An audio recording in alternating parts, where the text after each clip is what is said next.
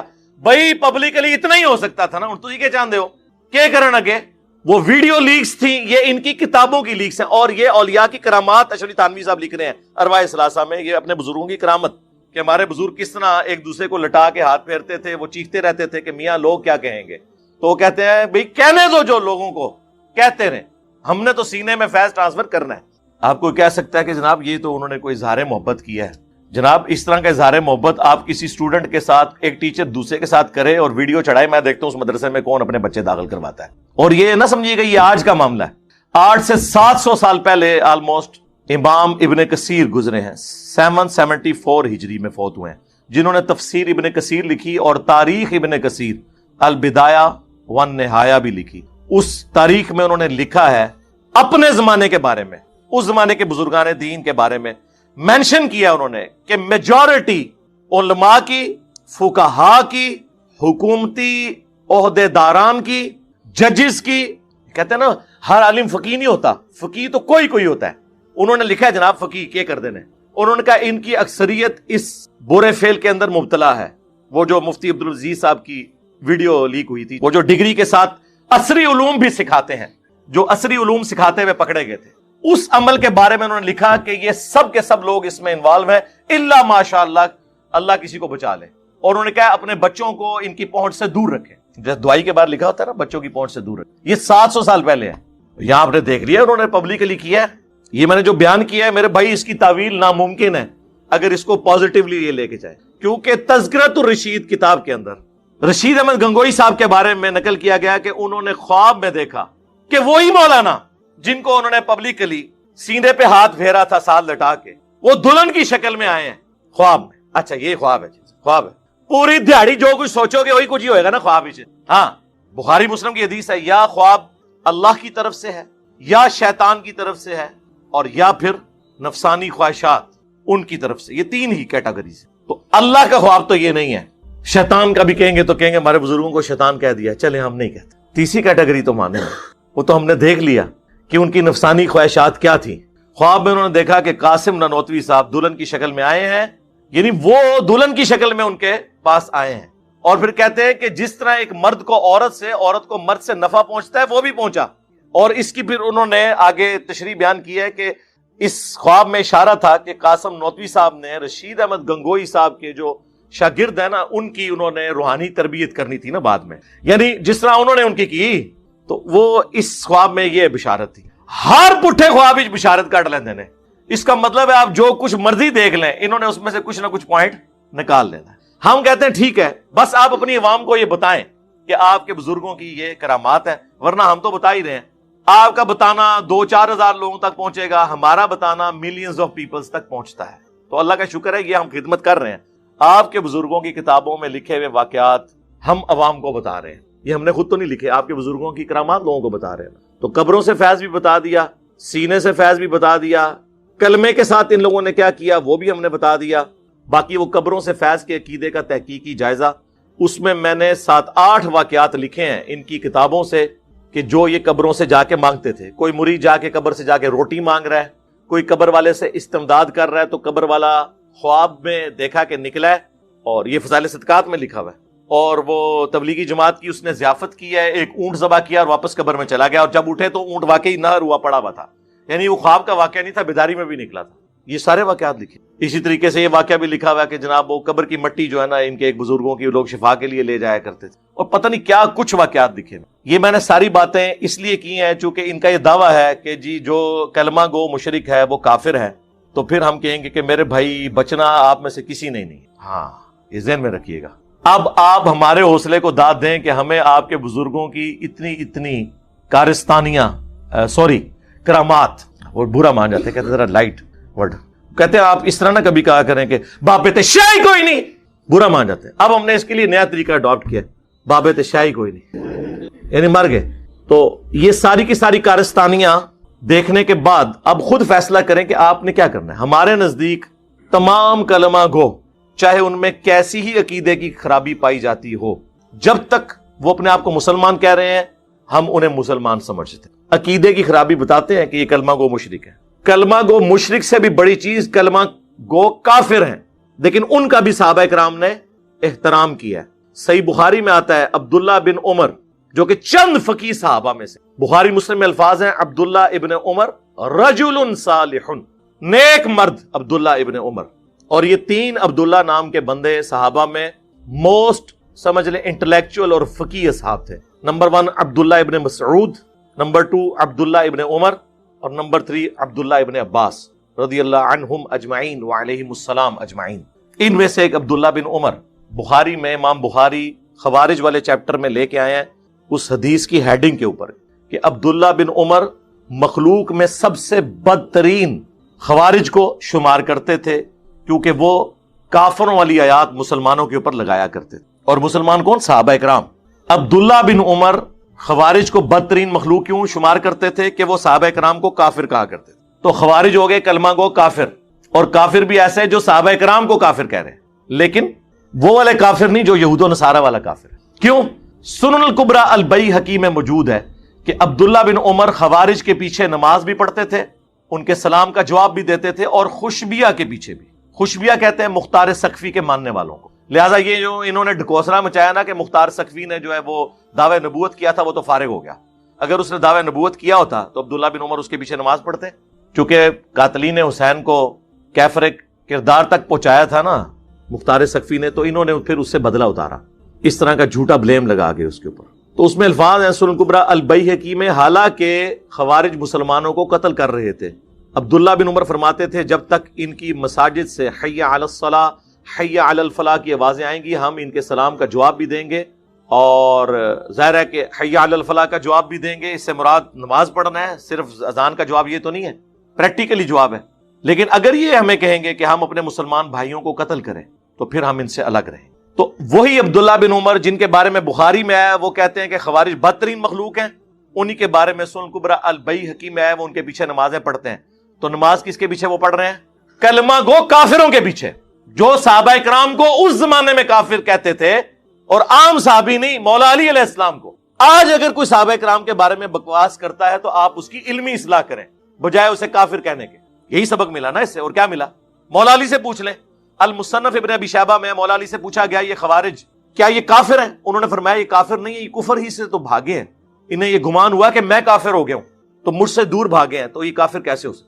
اڈا جگرا ہے کسی دا، اے مولا علی دا جگرا ہے کہ مولا علی کو جو کافر کہہ رہے ہیں، مولا علی کہہ رہے ہیں کہ یہ مجھے جو کافر سمجھ رہے ہیں نا، تو یہ دلیل ہے اس بات کی یہ کفر سے نفرت کرتے ہیں کہ مجھے بھی نہیں انہوں نے چھوڑا۔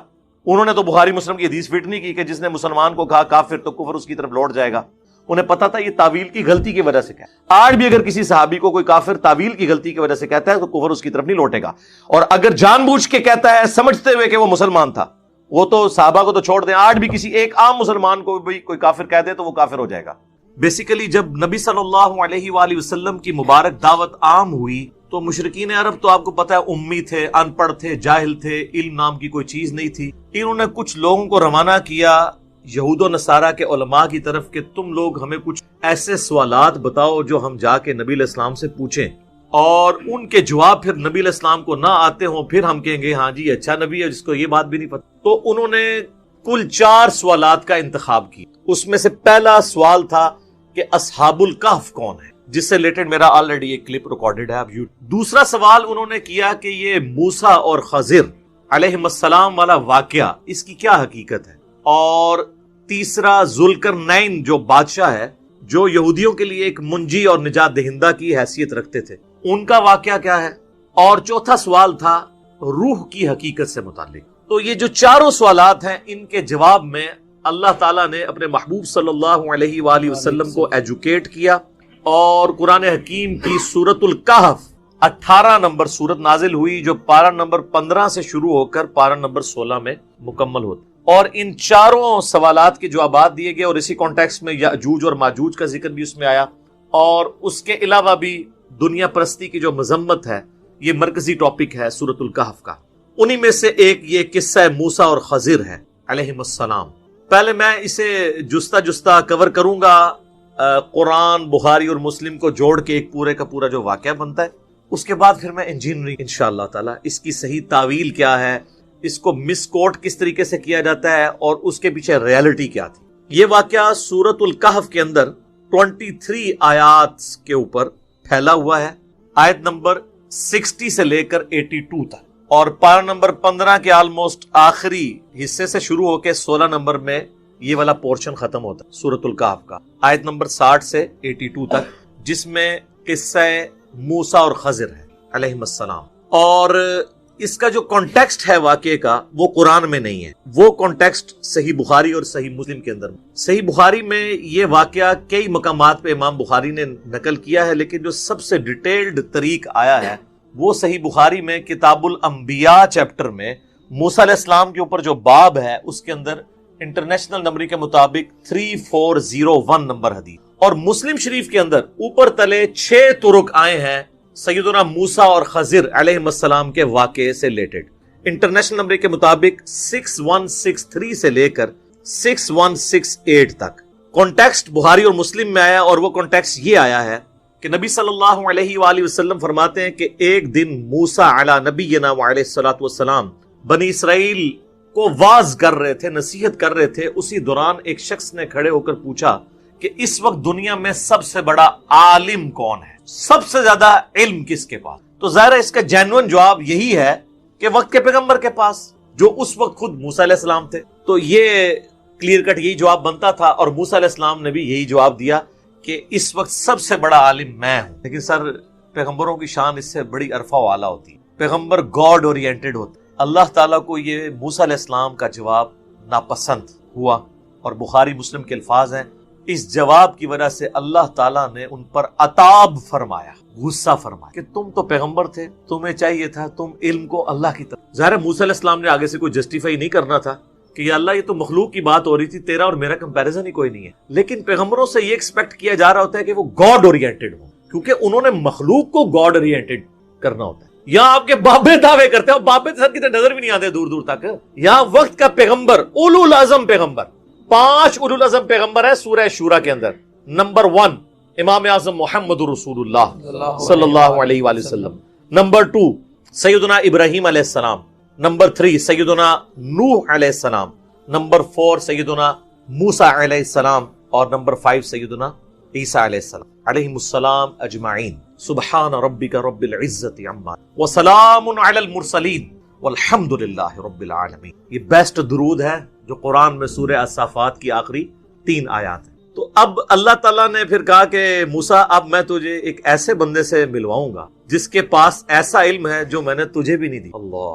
اور اس کے لیے نشانی مقرر کی کہ تم اپنے ساتھ ایک بھنی ہوئی مچھلی رکھ لینا، اس کے ذریعے ہم نشانی ظاہر کریں گے، اور ہمارے اس بندے سے تمہاری ملاقات ہوگی اس جگہ پر جہاں پر 2 دریا آ کر مل، وہاں پر تمہیں ہمارا وہ بندہ ملے. یہ جتنی باتیں میں نے کی ہیں یہ بخاری اور مسلم. قرآن میں جو واقعہ سٹارٹ ہوتا ہے وہ اس کے بعد سٹارٹ، اور اس میں یہ نہ تو حضرت خضر کا نام ہے، بخاری مسلم میں حضرت خضر کا نام آیا، اور قرآن پاک میں حضرت موسیٰ علیہ السلام کے اس ساتھی کا نام بھی نہیں ہے جس کو وہ اپنے ساتھ اسسٹنٹ کے طور پر لے کر گئے تھے. لیکن بخاری مسلم میں اس کا نام آیا یوشع ابن نون، جو ان کے صحابی تھے، اور بعد میں موسیٰ علیہ السلام کی وفات کے وقت اللہ نے ان کو پیغمبر بنا دیا، اور وہ جانشین خلیفہ اول بھی بنے اور جانشین بھی بنے اور پیغمبر بھی بنے، یوشع ابن نون علیہ السلام. قرآن میں سٹارٹ سورہ الکہف کی آیت نمبر 60 سے یہاں سے ہوتا ہے کہ موسیٰ علیہ السلام نے، وہ یاد کرو وہ وقت موسیٰ علیہ السلام نے اپنے اس نوجوان ساتھی سے کہا کہ رخت سفر باندھ دو، ہم نے ایک سفر کرنا ہے، اور میں اس وقت تک سفر کرتا رہوں گا جب تک کہ میں اس مقام پر نہ پہنچ جاؤں جو اللہ تعالیٰ نے مجھے وحی کے ذریعے آگاہ کیا ہے. تو وہ دونوں چل پڑے. اب یہ جو آگے کی سٹوری ہے نا، یہ ساری قرآن کے اندر آتی ہے، لیکن کانٹیکسٹ بخاری مسلم. تو وہ اپنا ساز و سامان ساتھ رکھتے ہیں، راستے کا کھانا بھی. آپ کے بزرگ جو ہیں وہ کئی سال تک بغیر کھائے پیے زندہ رہتے ہیں. جو بزرگوں کے بزرگ ہیں وہ اپنا کھانا بھی ساتھ لیں گے. یہ میں آپ کو ساتھ فرق بتاؤں گا. کیوں؟ تاکہ مرنے سے پہلے اے مسلمان کر لے اس پہ غور، کتابوں کا خدا اور ہے، بابوں کا خدا اور. یہ تو چھوٹی چیز ہے. بخاری اور مسلم میں حدیث ہے کہ نبی علیہ السلام کی مبارک زندگی کا جب 40واں سال شروع ہوا تو حضرت ختیجہ بھی نبی علیہ السلام کو کھانا باندھ کے دیا کرتی تھی غار حرا میں جانے کے لیے. نبی علیہ السلام بھی اپنا کھانا ساتھ لے کے جاتے. آپ کو کہانیاں کروائی گئی ہیں، تو جس کو کوئی زیادہ زوم ہے نا تو اس کا مکہ پانی بند کرتے ہیں. تو اب کیمرے کے سامنے اس کو لے آتے ہیں نا, وہ اس طرح کی روحانیت دکھائے نا ہمیں, سب جھوٹ. سر قرآن میں تو حضرت عیسیٰ علیہ السلام اور ان کی ماں کے بارے میں سورۃ المائدہ کی آیت نمبر 75 میں کیا آیا کہ عیسیٰ اور ان کی ماں روٹی کے محتاج تھے, وہ دونوں کھانا کھایا کرتے تھے. ایسوں کو اپنے نفع و نقصان کا مالک سمجھ رہے ہو جو خود روٹی کے محتاج ہیں. بڑی ڈاڈی آیت ہے. تو عیسیٰ علیہ السلام بھی روٹی کے محتاج ہیں. تو آپ کے سارے بزرگ بابے جو اکثر ہے ہی جعلی ہیں, وہ اصلی بھی ہوں تو موسیٰ علیہ السلام کی جوتیوں کی خاک کے برابر بھی نہیں ہے, عیسیٰ علیہ السلام کی جوتیوں کی خاک کے برابر بھی. تو وہ رخت سفر لے کے چلتے ہیں بھنی ہوئی مچھلی, اور ایک جگہ وہ راستے میں آرام کرنے کے لیے چٹان کے پاس کھڑے ہوتے ہیں. قرآن میں تو بس اتنا ذکر ہے, بخاری مسلم میں آتا ہے کہ وہاں پہ حضرت موسیٰ علیہ السلام کو اونگ آ جاتی ہے, اور اسی دوران وہ جو مچھلی بھنی ہوئی مچھلی ہے, قرآن میں یہ ذکر بھی ہے کہ وہ بھنی ہوئی مچھلی جو ہے وہ زندہ ہو کے پانی کے اندر چلی جاتی. یہ اب وہ نشانی تھی مردے کا زندہ ہو. یہ منظر یوشع ابن نون دیکھ رہے ہوتے ہیں, لیکن وہ موسیٰ علیہ السلام کو بتاتے نہیں, کیونکہ وہ ان کے آرام میں خلل سمجھتے ہیں. جب موسیٰ علیہ السلام اٹھتے ہیں تو یوشع ابن نون بھول جاتے ہیں یہ. اور سورۃ الکہف میں یہ آتا ہے کہ وہ جب بعد میں ان کو جا کے یاد آتا ہے کہ شیطان نے بھلا. آگے جب چلتے ہیں نا تو حضرت موسیٰ علیہ السلام کہتے ہیں مجھے تھکاوٹ ہو رہی ہے, تو وہ جو کھانا ہے وہ تو کھلاؤ نا مجھے. تو وہ کہتے ہیں حضرت وہ کھانا تو جب ہم وہاں رکے تھے نا چٹان کے پاس, تو وہ مچھلی جو ہے نا میں نے دیکھا وہ زندہ ہوئی اور پانی میں چھلانگ لگی. اور نہ کیا تیرا بھلا ہو جائے اللہ دے بندے, وہی تو وہ جگہ تھی جہاں میں وہ بندہ ملنا تھا. تو قرآن کے الفاظ ہیں وہ الٹے قدم واپس پلٹتے ہیں. اب موسیٰ علیہ السلام کو بھوک بھی بھول جاتی ہے کیونکہ اصل تو چیز وہ ہے. اچھا, ڈاکٹر سرار صاحب جب یہ واقعہ بیان کر رہے تھے نا بیان القرآن میں, تو کہتے ہیں کہ یہاں پہ علماء اور بزرگوں نے بتایا ہے کہ حضرت موسیٰ علیہ السلام کو تھکاوٹ اس لیے ہوئی کہ وہ اس سے آگے چلے گئے تھے جو اللہ نے ان کے لیے جگہ مقرر کی تھی. پہلے ان کو تھکاوٹ نہیں ہوئی, تو اب وہ فوت ہو چکے ہیں, اللہ تعالیٰ ان کی مغفرت کرے, ہمارے استاد ہیں. سر یہ بخاری مسلم میں لکھا ہے کہ نبی علیہ السلام نے فرمایا ہے کہ حضرت موسیٰ علیہ السلام کو تھکاوٹ اس لیے ہوئی کہ وہ اس مقام سے آگے چلے گئے تھے. یہ بزرگوں نے نہیں فرمایا. ہمارے ہاں احادیث بھی بزرگوں کے نام سے ہیں, ان بزرگوں کے کہ جنہوں نے حدیثوں کے ترجمے بھی کبھی نہیں کی, پڑھنا تو دور کی بات. سر بخاری کا پہلا ترجمہ 1920 میں ہوا ہے, آج 100 سال بمشکل ہوئے ہیں, اور اسلام آئے ماشاءاللہ آپ کہتے ہیں 1000 سال ہو گئے. یہ 1000 سال بزرگ کیا کرتے رہے ہیں؟ نہ قرآن ٹرانسلیٹ کیا ہے, نہ بخاری کیا ہے, آپ کہتے ہیں خدمات ہیں دین کے لیے. تو پھر میں اور طرف چل, صلوات بر محمد وآل محمد, اللہم صلی علی محمد وعلی آل محمد. اچھا, وہ واپس آتے ہیں تو اس جگہ پہ ایک شخص کو دیکھتے ہیں جو کہ ایک چادر اوڑھ کے بیٹھا ہوتا ہے, اور وہ بھی انتظار میں ہوتا ہے. اس کو بھی اللہ تعالیٰ نے ڈیوٹی لگائی ہوئی ہے کہ میرا پیغمبر آ رہا ہے. تو حضرت موسیٰ علیہ السلام اسے سلام کرتے ہیں, وہ آگے سے سلام کا جواب دیتا ہے. یہ بخاری مسلم میں, قرآن میں چونکہ وہ شارٹ ہے تو اس میں یہ کہ وہاں پر جب پہنچتے ہیں تو وہ ہمارے بندوں میں سے ایک بندے کو پاتے ہیں جسے ہم نے علم لدنی یعنی اپنی طرف سے ایک علم خاص عطا فرمایا ہوتا. اسی جو لفظ ہے نا, اس سے انہوں نے علم لدنی کو اخذ کیا ہے. وہ الفاظ ہیں وَعَلَّمْنَاهُ مِن لَّدُنَّا عِلْمًا, ایسے بندے کو پاتے ہیں جسے ہم نے خاص اپنی طرف سے علم دیا ہوتا ہے. بخاری مسلم کے الفاظ یہ ہیں کہ حضرت موسیٰ علیہ السلام کو وہ بندہ کہتا ہے کہ حضرت اللہ تعالیٰ نے کچھ علوم مجھے ایسے سکھائے ہیں جو آپ کو نہیں سکھائے, اور کچھ علوم آپ کو ایسے سکھائے ہیں جو مجھے نہیں سکھائے. یہ ڈنڈی مار جاتے ہیں بابے, یہ نکال دیتے ہیں اس میں سے, یہ ڈسکس ہی نہیں کرتے, کیونکہ یہ بتانا چاہتے ہیں کہ جو نانگے پیر ہوتے ہیں نا, حالانکہ خضر علیہ السلام کہیں نہیں آیا کہ وہ ننگے تھے, الٹا یہ آتا ہے انہوں نے چادر اوڑی ہوئی تھی. یہ تو نکروں والے ہوتے ہیں نا بزرگ, مجذوب جو ہوتے ہیں, تو چادر اوڑی ہوئی تھی باقاعدہ انہوں نے. اور ساتھ وہ کہہ رہے ہیں حضرت خضر علیہ السلام حضرت موسیٰ علیہ السلام سے کہ اللہ نے آپ کو ایسے علوم سکھائے ہیں جو مجھے نہیں سکھائے, اور مجھے ایسے سکھائے ہیں جو آپ کو نہیں سکھائے. یعنی at the end of the day نہ مجھے آپ پہ کوئی برتری ہے نہ آپ کو مجھے.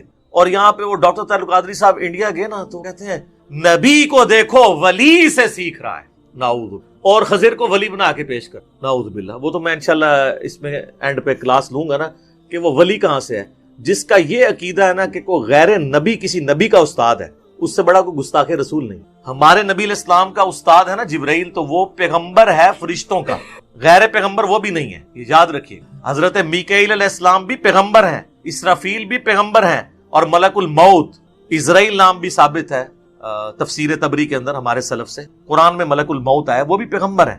پیغمبر کا استاد ہو سکتا ہے, غیر پیغمبر کا استاد نہیں ہوتا. اور ان کی پوری ڈاکٹرن اس پہ کھڑی ہے کہ جو بابے ہیں نا وہ نعوذ باللہ پیغمبروں کو سکھائیں گے. اور اسی وجہ سے وہ مثنوی مولانا روم کے اندر بھی وہ گوشت کاٹنے والا واقعہ, میرا خیال ہے آپ تو کوئی بھول کے بھی نہیں بیان کرے گا جو کچھ ہم نے مثنوی مولانا روم کے ساتھ کر دیا ہے.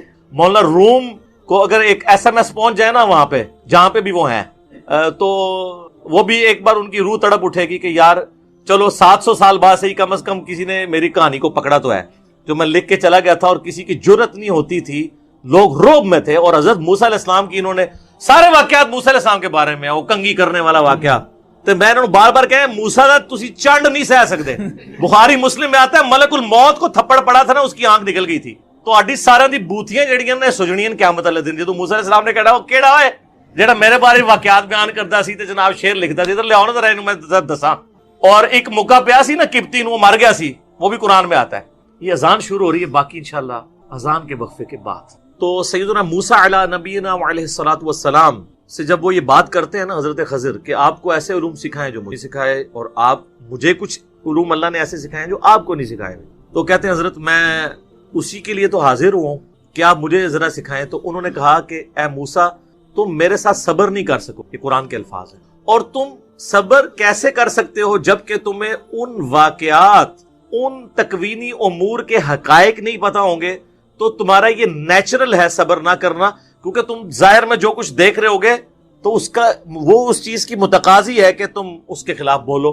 تو وہ کہتے ہیں جی آپ مجھے ساتھ رکھیں, میں انشاءاللہ آپ مجھے صابر پائیں گے, میں کچھ اس کے اگینسٹ نہیں بولوں گا جو کچھ بھی آپ کریں گے. لیکن حضرت خضر نے پہلے ہی بتا دیا تھا, اس لیے نہیں کہ ان کو علم غیب تھا, اس لیے کہ جو کچھ انہوں نے بعد میں کیا ہے نا تو کوئی بھی ذی شعور شخص جس کو تھوڑا سا بھی دین کا علم ہے وہ اس کو کنڈیم کرے گا. تو وہ کہتے ہیں کہ چلو, تو ایک جگہ سے گزرتے ہیں جہاں پہ ایک کشتی ہوتی ہے غریب لوگوں کی, اس میں وہ بیٹھتے ہیں. تو بیٹھتے ہی حضرت خضر علیہ السلام اس کا ایک تختہ توڑ دیتے ہیں. بخاری مسلم میں آتا ہے کہ وہ اتنے شریف لوگ ہوتے ہیں کہ وہ ان کو آؤٹ سائڈر اور مہمان سمجھ کے کرایہ بھی نہیں لیتے. تو حضرت خضر علیہ السلام جب تختہ توڑ دیتے ہیں تو موسیٰ علیہ السلام کہتے ہیں کہ یہ تم نے بڑا برا کام کیا ہے, ایک طرف ان کی شرافت کو کرایہ بھی انہوں نے لیا اور تم نے ان کی کشتی کا تختہ توڑ دیا. تو حضرت خضر کہتے ہیں میں نے تمہیں پہلے کہا تھا نا تم صبر نہیں کر سکو گے. تو قرآن کے الفاظ ہیں کہ وہ کہتے ہیں کہ حضرت میرے پر نرمی فرمائے, اس دفعہ مجھے چھوڑ دیں, آئندہ میں آپ سے سوال نہیں کروں. کیونکہ انہوں نے کہا تھا اس میں الفاظ ہیں سورۃ الکہف میں کہ جب تک میں خود نہ بیان کر دوں تم نے مجھ سے سوال نہیں کر. تو وہ تھوڑا آگے چلتے ہیں. اب یہ تو شاہی کوئی نہیں تھی جو آگے انہوں نے کیا ہے. انہوں نے ایک بچہ دیکھا خوبصورت بظاہر دیکھنے میں نورانی شکل, اس کو قتل کر. بخاری مسلم کے الفاظ ہیں کہ پکڑ کے انہوں نے نا اس کی گردن ہی مروڑ دی, منکا ٹوٹ گیا تو بندہ فارغ. تو سر پیغمبر یہ منظر دیکھ سکتا ہے. اس پہ تو حضرت موسیٰ علیہ السلام نے اس سے بھی سخت کامنٹ کیے. انہوں نے کہا کہ تو نے کتنا برا کام کیا ہے کہ تو نے ایک جان کو ناحق قتل کر دیا, بے شک تو نے یہ بہت برا کام کیا. تو حضرت خضر کہتے ہیں کہ میں نے تمہیں پہلے ہی کہا تھا تم صبر نہیں کر سکو گے.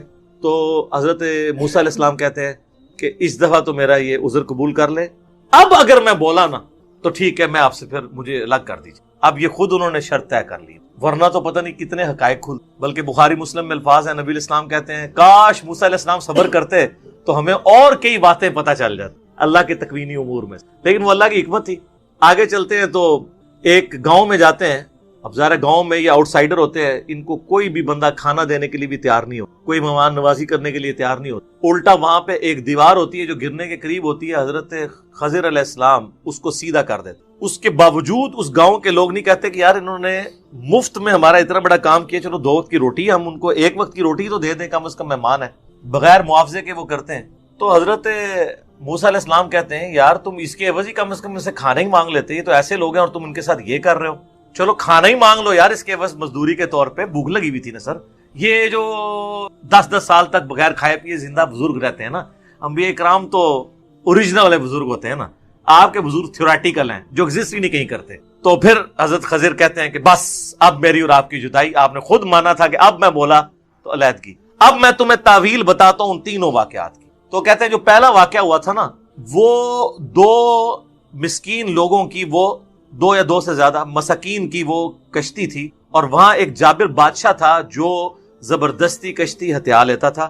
تو میں نے ارادہ کیا کہ اس کی کشتی کا تختہ توڑ دوں تاکہ اس کے اندر ایک ایسا عیب پیدا ہو جائے کہ بادشاہ جب وہ دیکھے نا یہ ٹوٹی ہوئی کشتی ہے تو وہ ان سے کشتی نہ چھینے. تختہ تو پھر بھی لگ جائے گا, اگر پوری کشتی چلے گی تو غریب لوگ اپنا کس طرح گزر بسر کریں گے. تو اس کا مطلب ہے صحیح کام کیا انہوں نے, لیکن یہ چیز چھپی ہوئی تھی. اور ان کا وہ جو بچہ تھا نا اس کے ماں باپ بڑے نیک تھے, اور ہمیں اس چیز کا خدشہ ہے کہ یہ بچہ طغیانی کی زندگی گزارے گا اور بڑا ہو کر اپنے ماں باپ کو بھی گمراہ کر دے. بخاری مسلم کے الفاظ ہیں کہ اس نے اپنے ماں باپ کو بھی کافر کر دینا تھا. اس کی محبت کے اندر ماں باپ نے ڈی ٹریک ہو جانا تھا اور اللہ تعالیٰ اس کے بدلے اس کو نئی اولاد دے دے گا. بخاری مسلم کے الفاظ ہیں کہ نئی نیک اولاد دے دے گا جو ان کے لیے آنکھوں کی ٹھنڈک بنے گی, دوسری بھی جسٹی درست ہوگی. تیسرا انہوں نے کہا کہ وہ جو دیوار تھی نا وہ 2 یتیم لوگوں کی دیوار تھی اور گاؤں کے لوگ جو اتنے بے حس لوگ ہیں کہ وہ مہمانوں کو کھانا نہیں کھلا رہے, اس دیوار کے نیچے ان کے آباء و اجداد کا خزانہ دفن تھا. ان کا باپ ایک نیک آدمی تھا. یہاں پہ الفاظ ہیں تمہارے رب نے یہ ارادہ کیا کہ اسے سیدھا کر دیا جائے تاکہ جب وہ بڑے ہوں تو اپنے باپ کا خزانہ اس میں سے حاصل کر لیں, کیونکہ وہ بچے چھوٹے چھوٹے ہیں. ابھی دیوار گر جاتی, خزانہ باہر آ جاتا تو جو گاؤں والے مہمانوں کو وہ ایک روٹی دینے کے لیے تیار نہیں ہے, اتنے کنجوس ہیں, تو انہوں نے ان کی دولت ہتھیار لینی تھی. جب بڑے ہوں گے تو اللہ اپنی رحمت سے ان کے لیے ایسا معاملہ ظاہر کرے گا کہ وہ دولت ان تک پہنچ جائے گی. تو تمہارے رب نے یہ ارادہ کیا تو اس لیے میں نے وہ دیوار سیدھی کر دی. اور اسی پہ سورۃ الکہف کی آیت نمبر 82 کے اوپر یہ آیت کنکلوڈ ہوتی ہے, آخری آیت اس واقعے سے. اور وہ الفاظ ہیں سورۃ الکہف کی آیت نمبر 82 کے کہ حضرت خضر علیہ السلام کہتے ہیں کہ یہ جو کچھ بھی ہوا یہ تمہارے رب کے ارادے سے ہوا اور تمہارے رب نے یہ ارادہ کیا کہ ایسا کیا جائے. اور اس کے بعد کنکلوژن کن الفاظ پہ ہے, وہ کنکلوڈنگ ہے, وہ آپ کو بات سمجھ آ جائے گی کہ یہ پورے کی پوری واقعے کی تعویل کیا بنتی ہے. اعوذ باللہ من الشیطان الرجیم. وما فعلته عن امری, میں نے اپنی مرضی سے یہ کام نہیں کیا. اگر کوئی شخص یہ کہے کہ میں نے اپنی مرضی سے نہیں کیا اور کیا اس نے ہو, تو مراد ہے اسے گائیڈ لائنز کس سے مل رہی ہیں؟ اللہ سے. اور اس سے پہلے اسی آیت میں آیا ہے فَأَرَادَ رَبُّكَ أَن يَبْلُغَا أَشُدَّهُمَا, تیرے رب نے یہ ارادہ کیا کہ جب یہ بچے جوان ہو جائیں اس وقت دولت ظاہر ہونی ہے. وَمَا فَعَلْتُهُ, آگے بیچ میں الفاظ پھر اینڈ پہ وَمَا فَعَلْتُهُ عَنْ أَمْرِي ذَلِكَ تَأْوِيلُ مَا لَمْ تَسْتَطِعْ عَلَيْهِ صَبْرًا, یہ ہے ان باتوں کی تعویلات جس پہ تم صبر نہیں کر. یہ سر یہ پورا واقعہ ہے, اس سے کوئی خلاف شرع کام ثابت نہیں ہوتے. یہ کہ جب آپ نے گیر ہی الٹا لگا دیا تو آپ کو بات سمجھ نہیں آئے گی. سب سے پہلے یہ سمجھیں کہ حضرت خضر علیہ السلام ہے کون. حضرت خضر علیہ السلام کم از کم پیغمبر تو ہیں, کیونکہ وہ کہہ رہے ہیں تیرے رب نے ارادہ کیا اور میں نے اپنی مرضی سے نہیں کیا, رب کے کہنے پہ کیا ہے. اگر کوئی شخص یہ کہے کہ میں نے یہ رب کے کہنے پہ کیا تو یا تو وہ پیغمبر ہوتا ہے اور یا غلام احمد قادیانی دجال ہوتا ہے, یعنی وہ جھوٹ بول رہا ہوگا یا سچ. تو ظاہر ہے یہ پیغمبر تھے اور پیغمبر بھی تھے. اب اس میں اختلاف ہے کہ وہ انسانوں کے پیغمبر ہیں یا فرشتوں کے. مولانا مودودی رحمہ اللہ تعالیٰ کا کہنا ہے کہ یہ فرشتوں کے پیغمبر ہیں, کیونکہ ہمارے اس دنیا میں فرشتوں کو اللہ تعالیٰ نے کئی کام سونپے ہوئے ہیں جو وہ کرتے ہیں. یہ روح کون قبض کرتا ہے؟ ایک فرشتہ آ کے گردن ہی مروڑ دیتا ہے, لیکن آپ کو نظر نہیں آتا جب روح نکالتا ہے. تو حضرت اسرائیل یا ملک الموت کا کام کوئی اور فرشتہ کر رہا ہو ان کے بہاف کے اوپر, تو ہمیں نظر نہیں آ رہا ہوگا, تو ہمیں قتل نہیں نظر آ رہا ہوگا. یا چونکہ انہوں نے اسرائیل کو روح نکالتے ہوئے یا اس کے نمائندے خضر کو نکالتے ہوئے دیکھ لیا, اس لیے ان کو عجیب لگا کیونکہ وہ انسانی شکل میں تھے. تو حضرت موسیٰ علیہ السلام کی وہ جسٹیفیکیشن درست تھی. بیسیکلی اس واقعے سے اللہ نے مسئلہ تقدیر سمجھا کہ انسان کی زندگی میں بظاہر کچھ اللہ کی طرف سے ایسی تکلیفیں آتی ہیں جن کے اندر اللہ تعالیٰ کی طرف سے خیر چھپا ہوا ہوتا ہے.